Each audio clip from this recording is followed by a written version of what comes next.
Which of those four is it when you talk to him about murdering Tupac? It was really about both of them. Either one. Tupac and Suge, you mean? He brought up the amount of $1 million. He did. Puffy did? Yeah. Secretly recorded admittance has been submitted as evidence into court, which discusses an alleged covert meeting with P. Diddy being in a Los Angeles restaurant, where the audio claims a contract killing was set up on the lives of Tupac Shakur and Suge Knight, being put out to a Los Angeles street gang, with the audio officially being submitted into court in a trial of the former gang member who had been allegedly contracted by P. Diddy to pull off the hit. It argues where an arrest will come first for P. Diddy. Will it be in the case of Tupac or the federal investigation against him for other alleged crimes? P. Diddy, now that he has officially been named in evidence submitted into the trial of the man accused of being involved in the murder of Tupac, can legally be subpoenaed to testify based on the claims made against him being in relation to the murder. P. Diddy in 1997 had been questioned on his relationship to the gang which the gangbanger was a member of, who had went on to make the admittance which has now been submitted as court evidence, with P. Diddy denying any connection to the gang. Bad Boy Entertainment had actually hired Crips for security work out on the West Coast. Is that true? We've never hired Crips or any other gang faction to do security for us. P. Diddy's former affiliate artist Lil Cease, however, had also been recorded by the police, admitting on tape that P. Diddy did have a relationship with the gang member. Okay, you saw that guy at number 2 there, huh? Yep. Sure. We did a show at the Anaheim. I was there. In this video, we are going to take a look into the audio which has been submitted into court as evidence in 2024, which officially places P. Diddy in the Tupac murder trial. Secretly recorded audio was submitted into court on the 12th of January 2024, being in the case against Dwayne Keith Davis, also known as Keefy D. Keefy D was arrested on September 29th, 2023 for the murder of Tupac Shakur, which had taken place 27 years earlier in 1996. Keefy D's arrest came following 9 years of him appearing on TV shows and internet platforms, claiming to have been involved in a drive-by shooting which killed Tupac Shakur. Prior to becoming visible and attempting to reach a stardom status off of the claims of killing the rap legend, Keefy's claims were first made public in a 2011 book called Murder Rap, written by a former LAPD detective. The book published excerpts from a secretly recorded confession made by Keefy D being to a government task force in 2008. Keefy D was set up by a governmental task force in 2008, where a sting operation was placed against him to purchase a large quantity of drugs, which held a close-to-life prison sentence over his head. The task force was set up in response to a $500 million lawsuit placed against the LAPD in the city of Los Angeles, being by the family of rapper Biggie Smalls in a wrongful death lawsuit. This wrongful death case was based on evidence by former LAPD detective Russell Paul, who had made assumptions of LAPD Rampart cops being behind the murder of Biggie. The government task force was put forward to disprove Russell Paul's theory so that the lawsuit of such a large sum of money could disappear, which would have also left a stain on the reputation of the LAPD. LAPD detective Greg Kading was given the assignment to reinvestigate the Biggie Smalls murder in order to find a different theory than that of Russell Paul's, which had implicated the LAPD. Greg Kading, when investigating the murder of Biggie Smalls, had found a Southside Compton Crip to have been a person of interest in the Biggie Smalls murder due to several different reasons. Greg Kading, as part of the investigation, had questioned Biggie's former artist Lil Cease, who had identified Keefy D as being at the Vibe magazine after party, being where Biggie was at when he was shot while leaving. Lil Cease identified Keefy D as approaching Biggie and P. Diddy and briefly greeting them, with Biggie having to be reminded of who Keefy D was due to not being familiar with him. Yeah, did he approach Big? Yeah. Did you talk to him? About what? He didn't talk to him, but he came and set us up today, though. Oh, yeah? Because he walked over there with me when he did it. What was the Big response? So what's up? Smack hands.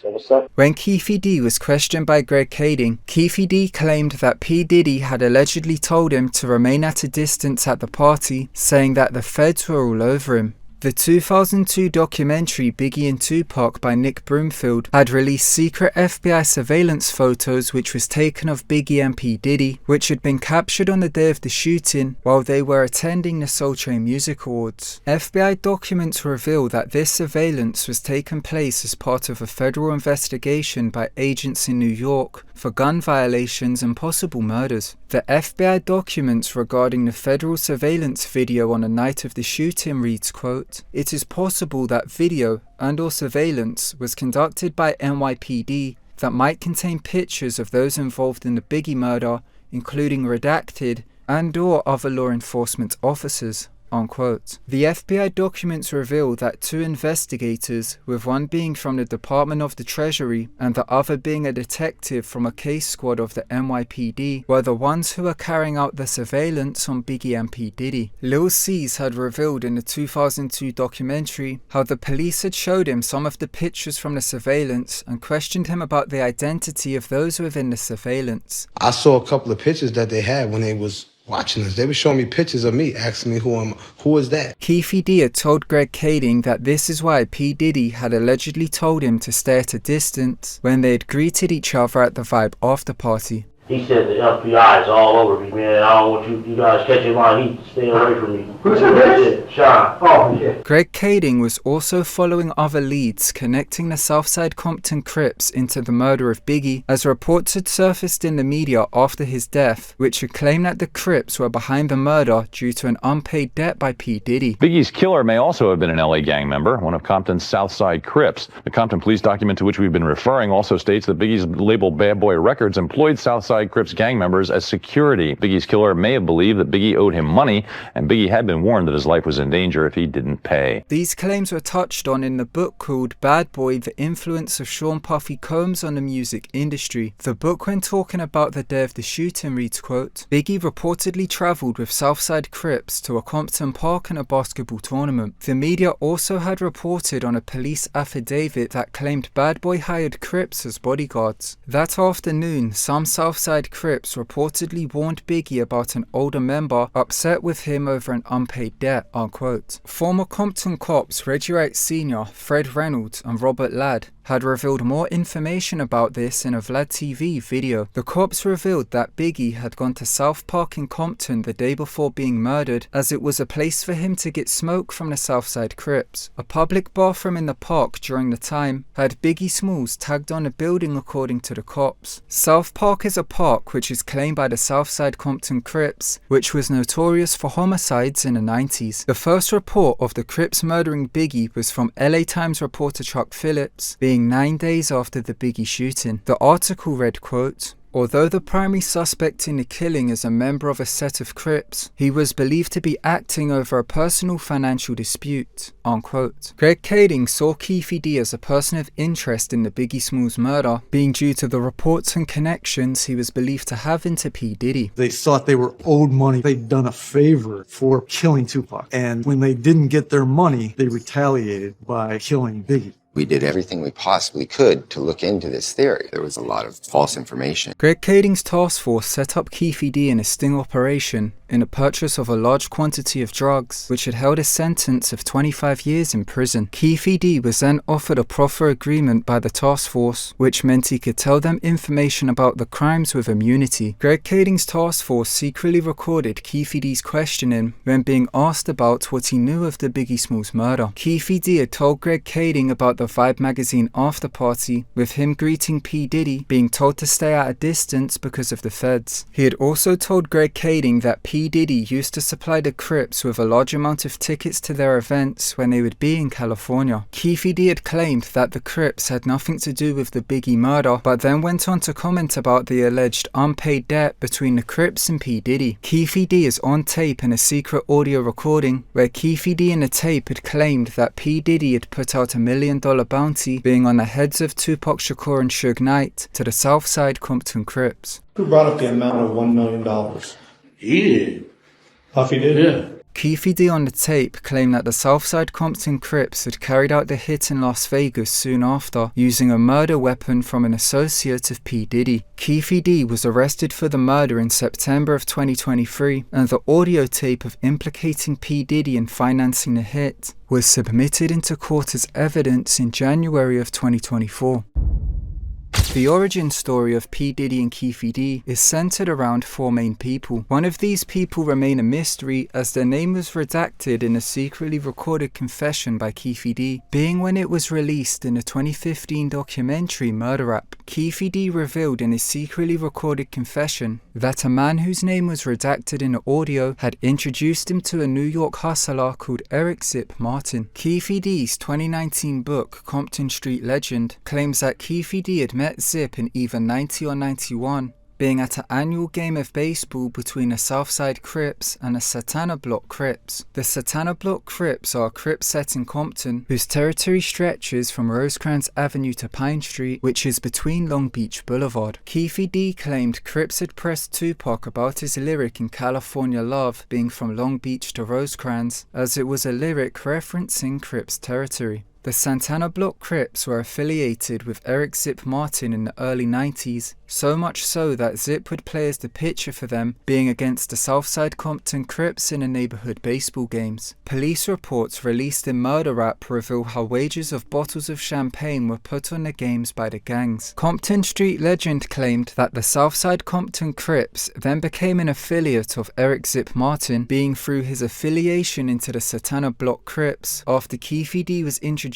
to him during the gang's annual baseball games in either 90 or 91. P.Diddy claimed that the Southside Compton Crips then gave Zip the nickname of Doc, being after Doc Holliday, the old Western legend, due to them becoming aware of Zip's reputation in New York. Zip, who is from Harlem, had owned a record label called Black Rock Records and owned multiple nightclubs in New York. Zip had co-executive produced records with P. Diddy's close friend, Caesar Entertainment chief Jimmy Henchman, who was responsible for the 1994 shooting of Tupac. Zip had also co-executive produced records for Blackground Records boss Barry Hankerson, with Barry Hankerson being Aaliyah's uncle, with Aaliyah once being signed to Zip's record label Black Rock Records. Greg Kading claimed that Zip was also the godfather of Biggie's son. Zip was not only within the music industry, but was also allegedly involved in the criminal underworld, believed to be involved in drug trafficking. P.Diddy, who claimed in his book Compton Street Legend to have been a multi-millionaire dealer in 1991, had also claimed in his secretly recorded confession by Greg Kading that he and the Southside Compton Crips had also allegedly began doing underworld business with Zip after being introduced by the Santana Block Crips. P.Diddy's book claimed that in 1991 or 92, before P. Diddy had started Bad Boy when he was working for Uptown, Zip had invited P.Diddy to a party at the El Rey Theater in Los Angeles which P. Diddy was at, which is where the two had first initially met. P.Diddy claimed in his book that this relationship with P. Diddy had furthered after this from P.Diddy's connection to the Southside Compton Car Club. The Southside Compton Car Club were a Crip set which owned an auto shop with access to 37 cars. P.Diddy claimed that P. Diddy had reached out to P.Diddy to rent one of the cars to be used in Usher's 1994 video for Can You Get With It. The Southside Compton Car Club charged P. Diddy $2,400 to use the lowrider for a day, which was placed on a tow truck to Hollywood and escorted by the Crips. P.Diddy had claimed that Usher had scratched the car while performing with it in the video, and P. Diddy was charged an extra $4,400 for damages. P.Diddy and the Southside Compton Crips were first invited by Zip to one of Biggie's concerts in June of 95. P.Diddy claimed in his book that Zip had invited the Southside Compton Crips to the Summer Jam at the Irvine Meadows on June 30th, 1995. P.Diddy claimed he asked Zip for P. Diddy to give him about 40 tickets in order to bring the Crips. Suge Knight dissed P. Diddy at the Source Awards in Madison Square Garden, being on August 3rd, 1995. P.Diddy claimed after this P. Diddy would begin to invite the Southside Compton Crips to events which he knew Suge Knight would be at. P.Diddy's nephew, Southside Compton Crip Orlando Anderson, and fellow Southsider DeAndre Smith were identified by an Atlanta deputy called C.J. Howard as being with P. Diddy at a party in a club called the Platinum House in Atlanta, where the deputy was providing off-duty security. At this party for Jermaine Dupri's birthday on September 23rd, 1995, Suge Knight, who was also at the party, had been a witness to his best friend in Campanella Park, Compton, Piru, Jake Robles, being murdered by an affiliate of P. Diddy. P. Diddy's former bodyguard, Gene Deal, had claimed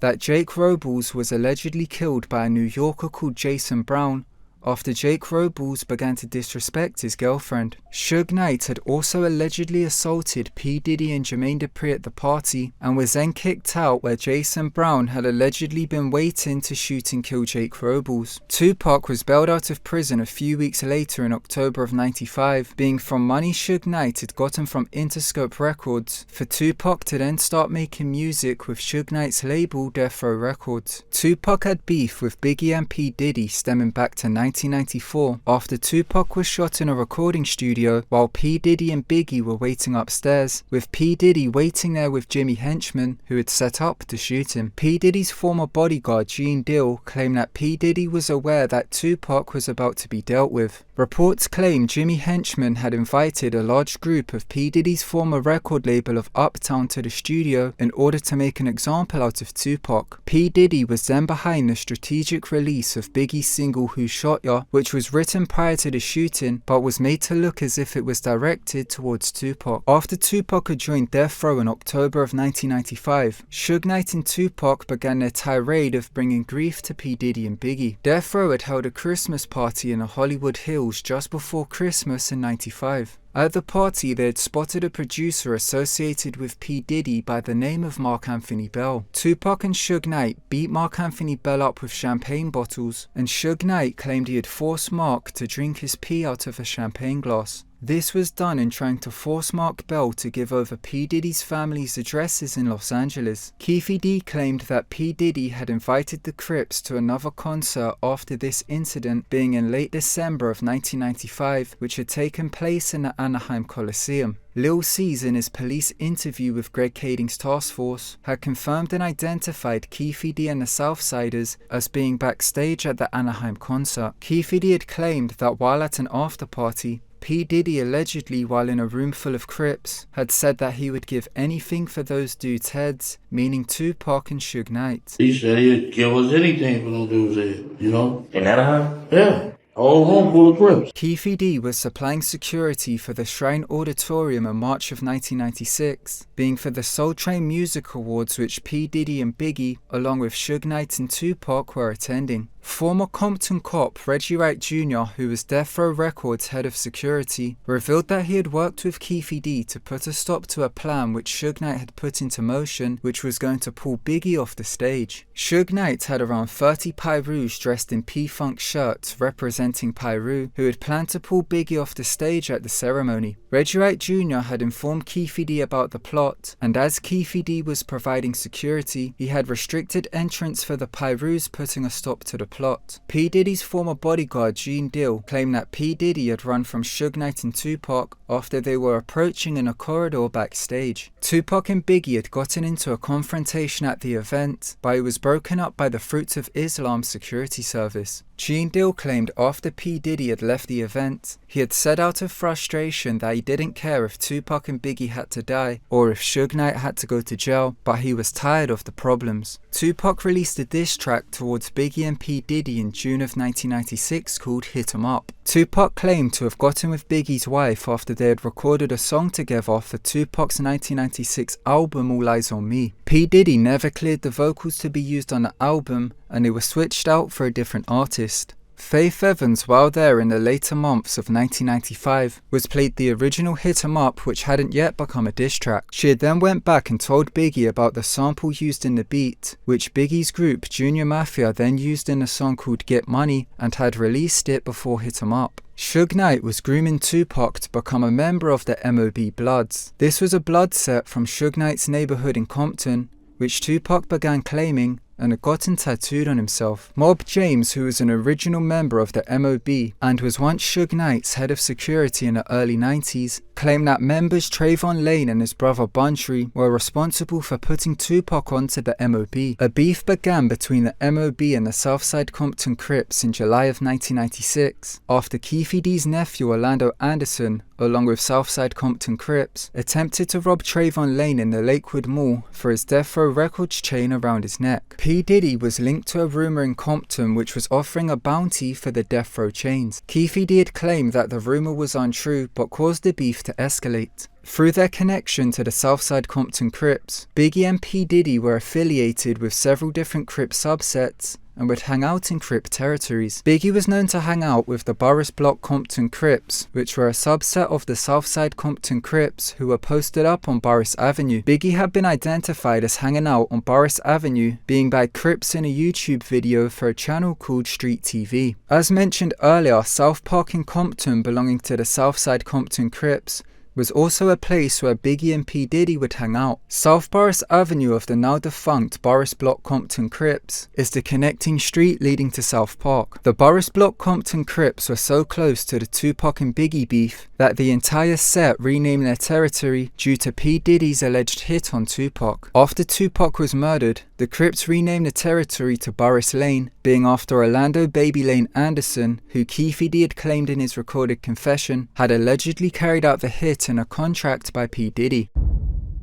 After the release of Hit 'Em Up in the summer of 1996, Keefe D had claimed in his recorded confession that P. Diddy through Zip had allegedly invited him to the Greenblatt's Deli in Los Angeles. Keefe D claimed Zip and P. Diddy were on a double date, with P. Diddy being set up with a neighborhood girl from the South Side. Keefe D claimed to have gone to the restaurant with some Crips and him and the Crips had ate together, while Zip and P. Diddy had their own table. Keefe D claimed in his book that P. Diddy allegedly pulled him to one side and said, quote, "I have a couple of problems that need to be handled. Big CEO and Park," unquote. Keefe D in his recorded confession had claimed that it was with this discussion that an alleged $1 million bounty was created and put on the heads of Suge Knight and Tupac. Who brought up the amount of $1 million? He did.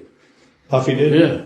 When he told me the greenback. A Southside Compton Crip confidential informant had also told the police that there was an outstanding $1 million bounty from Bad Boy Records to the Southside Compton Crips. The unedited audio of Keefe D's secretly recorded confession, being of this alleged discussion, had been officially submitted into court as evidence implicating P. Diddy in January of 2024 due to the events which had followed the discussion. Keefe D in his book had claimed that he had once again gone to the Greenblatt's Deli on September 5th, 1996, and while there he had met up with Zip to discuss with traveling down to Las Vegas to watch an upcoming Mike Tyson fight at the MGM Grand. Keefe D claimed to have left there at around 1 p.m. to travel to Las Vegas for the fight which was happening on the 7th, and Zip was driving in a 500 Mercedes-Benz with artist Foxy Brown. Keefe D had claimed he had gotten the tickets from a scalper from the Rolling 60 Crips and was informed that Suge Knight had told the Crip that they'd gotten around 100 tickets for the fight. Keefe D's book claimed Orlando Anderson, along with Southside Compton Crips DeAndre Smith and Terrence Brown, had drove down to Las Vegas on the 6th. The documentary Murder Rap had claimed that they drove there in a white Cadillac which was rented under Terrence Brown's mother-in-law's name. Suge Knight and Tupac, along with MOB members Trayvon Lane and Buntree,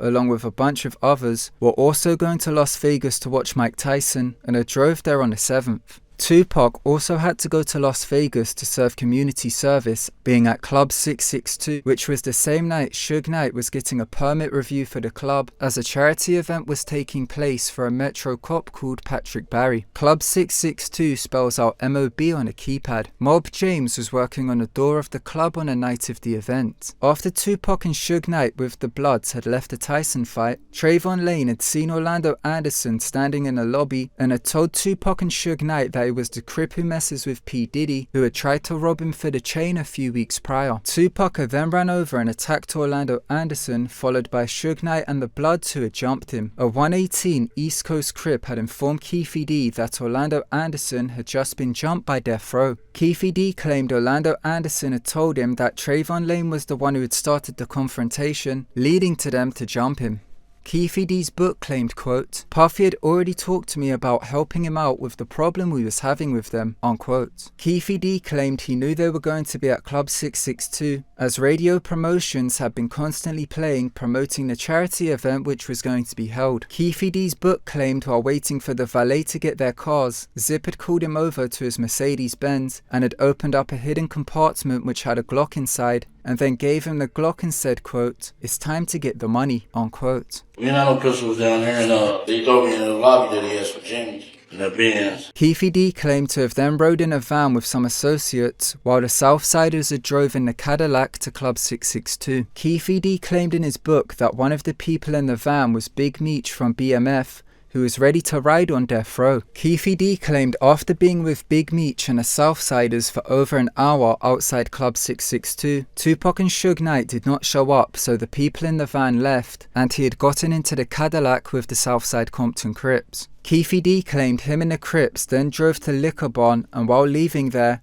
they had seen Tupac and Suge Knight in Suge's BMW. Keefe D claimed to have handed Orlando Anderson the Glock which Zip had given them, and Orlando Anderson had carried out the shooting, which led to Tupac dying on September 13th. Keefe D had told Greg Kading in a recorded confession that after returning to Los Angeles following the shooting, Zip had given him a phone with P.Diddy on the line, and Keefe D claimed P.Diddy had asked, was that us? And Keefe D had told him it was. Keefe D claimed in a recorded audio that he was told that Zip would be giving them the $1 million from P. Diddy. Keefe D had claimed that Zip had never given them the money. Zip got that money. Dude gave Zip the money. Zip kept the money from him, bro. P. Diddy's former bodyguard, Gene Dill, claimed he had seen $1 million check which he believed was the money for the bounty, which Jimmy Henchman had given to Zip, with it being written to Blackground Records, which was Aaliyah's uncle's company, who Zip had been working as an executive producer with. I saw the check. I guess it was for Pac's life. Zip had a check in his right pocket, right back pocket, and that check was for $1 million. Jimmy Henchman got him the check for Blackground Records. Keefe D then told Kading that he had asked P. Diddy about the $1 million, but claimed that Zip had kept it for himself. Keefe D had claimed that when the feds approached him in 1998, they had told him that Zip had used $1 million check to buy a nightclub called the Zip Code. This means that now with the audio of P. Diddy offering $1 million bounty for the hit officially being entered into court as evidence, the financial records of the Zip Code nightclub in New York could be looked into, as the check which was used to purchase the club is believed to initially have been the $1 million bounty intended to go to the Southsiders before Zip had stolen it for himself. Biggie was murdered 6 months after Tupac while leaving a Vibe magazine after party in the Peterson Museum in Los Angeles. The initial suspects were corrupt LAPD Rampart cops who were also Blood gang members. This was based on evidence by LAPD Detective Russell Paul, which had then been used in a $500 million wrongful death lawsuit against the LAPD, being by Biggie's family. The task force which set up Keefe D had then created and falsified a confession letter which was written from the perspective of a MOB Blood gang member who was called Wardell Poochie Faust, which had placed him as the killer. The false letter written by Greg Kading's task force was then presented to one of Suge Knight's ex-girlfriends who they had falsely implicated in the letter and threatened her with prison time if she didn't cooperate, getting her to then claim that Poochie murdered Biggie. The $500 million lawsuit was then dropped against the LAPD. Keefe D's privately recorded audio was released for the first time in a 2015 documentary called Murder Rap, and Keefe D then followed up by going on TV and internet platforms, continuing on the claims which were released in the tapes. The book Bad Boy, The Influence of Sean Puffy Combs on the Music Industry revealed that Keefe D was being represented by his lawyer Edie Mofao in 1998, who was assisting Keefe D with communicating with the feds about his knowledge on the murders of Tupac and Biggie. Keefe D, when questioned about the murder of Tupac during this time, had told the feds that the Crips had nothing to do with it. The Murder Rap documentary revealed that when Keefe D had told Greg Kading that he was going to speak on the Tupac murder, Kading had firstly made him retract the 1998 claims he had made to the feds, where he said that the Crips were not involved. We also knew that we had to reconcile what Keefe D was telling us now with what he had told the FBI a decade earlier. When confronted with the fact that he had originally denied having any involvement in the Tupac murder, Keefe D said in his words that that was all bullshit. Well, what about that whole about Tupac? Oh yeah, that was P.Diddy in January of 2024 had retracted his claims of being involved in the murder of Tupac, with him now stating that he originally made up the confession in 2008 and followed up with it on platforms for quote entertainment purposes, with him claiming it was done to make money off of his book and interviews. P.Diddy's lawyer in response to his claim said quote, "The most compelling evidence that Dwayne was not involved in the murder of Shakur comes from the mouth of the surviving victim and only living eyewitness, Marion Suge Knight," unquote. The lawyers cited Suge Knight's claims to TMZ of Orlando Anderson not being the shooter, with the lawyer saying, quote, "Knight's public statements have refuted Dwayne's alleged version of events, as recited in the book Compton Street Legend and in the YouTube interviews," unquote. P.Diddy, according to court documents, has claimed that Greg Kading persuaded him to fabricate the story or be imprisoned from the sting operation, and had went on to claim that he had followed up with the lies after seeing how much Greg Kading was profiting from the story. P.Diddy's bail application reads, quote, "This task force threatened he would go to prison for life unless he admitted to involvement in Shakur's death," unquote. P.Diddy may have been caught lying in some of the interviews he has carried out regarding his story. In an interview with internet platform Vlad TV, Vlad questions him about quotes in his book about Zip allegedly giving him the murder weapon, with Vlad first asking, "You didn't have any weapons out there?" with P.Diddy replying with, "Who said that?" with Vlad then reading the quote from the book, which P.Diddy then begins to look at someone off camera. "But you guys don't have any guns." Who said that? Well, it was in the book. Until Von Zip came in the picture. All right, let's. I don't want to talk about that.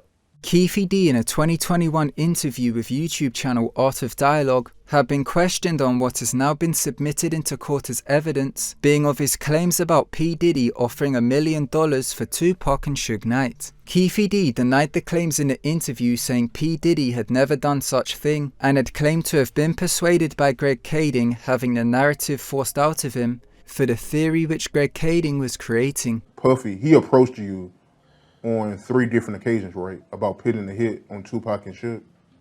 No. He never approached me about that. That's Greg Kading. All that show was a bunch of bullshit.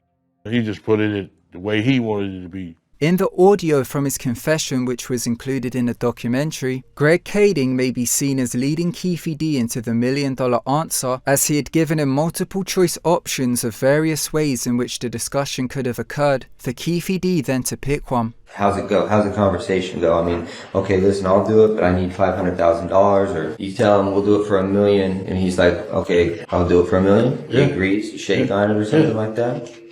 P.Diddy in a recorded confession claimed first we wanted $1 million, but then claimed it was P. Diddy who had created the amount. We wanted $1 million. Who brought up the amount of $1 million? He did.